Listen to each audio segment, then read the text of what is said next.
నిన్న జరిగిన MI versus LSG match లో ఎవరు గేమ్ చేంజర్ అయ్యారు? ఈ థ్రిల్లింగ్ ఎన్కౌంటర్ లో ఏం జరిగిందో ఒకసారి చూద్దాం. మ్యాచ్ హైలైట్స్ చెప్తాను వినండి. మొదట ఎల్ఎస్జి బ్యాటింగ్ తో మ్యాచ్ స్టార్ట్ అయింది.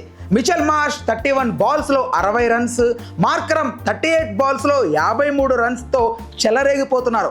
LSG score 203/8. కానీ ఎంఐ కెప్టెన్ హార్దిక్ పాండ్యా 5 వికెట్లతో అదరగొట్టాడు. తర్వాత ఎంఐ చేజ్ లో సూర్యకుమార్ యాదవ్ 43 బంతుల్లో 67 పరుగులతో ఫైట్ ఇచ్చాడు. కానీ చివరి ఓవర్లో 22 పరుగులు కావాల్సి ఉండగా ఎంఐ 191/5 వద్ద ఆగిపోయింది.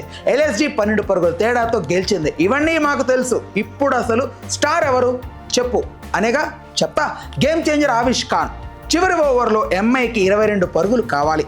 హార్దిక్ పాండ్యా 6 కొట్టిన ఆవిష్ కూల్గా ఉండి కేవలం 9 పరుగులే ఇచ్చాడు. ఇతని యార్కర్లు ప్రెజర్ హ్యాండిలింగ్ ఎంఐ చేతుల్లోంచి మ్యాచ్ను లాగేశాయి. ఇదే కదా గేమ్ చేంజర్ అంటే? ఆశ్చర్యంగా ఉందా? కానీ ఇక్కడ ఆశ్చర్యంగా Digvesh Rathi player of the match అయ్యాడు. కానీ ఆవేష్ ఆ ఫైనల్ ఓవర్తో మ్యాచ్ సీల్ చేశాడు. గేమ్ చేంజర్గా నిలిచాడు. నిన్నటి ఈ మ్యాచ్లో నా వరకు గేమ్ చేంజర్ ఆవిష్ ఖానే. మీరు ఎవరిని గేమ్ చేంజర్ అనుకుంటున్నారో కామెంట్ సెక్షన్లో రాయండి.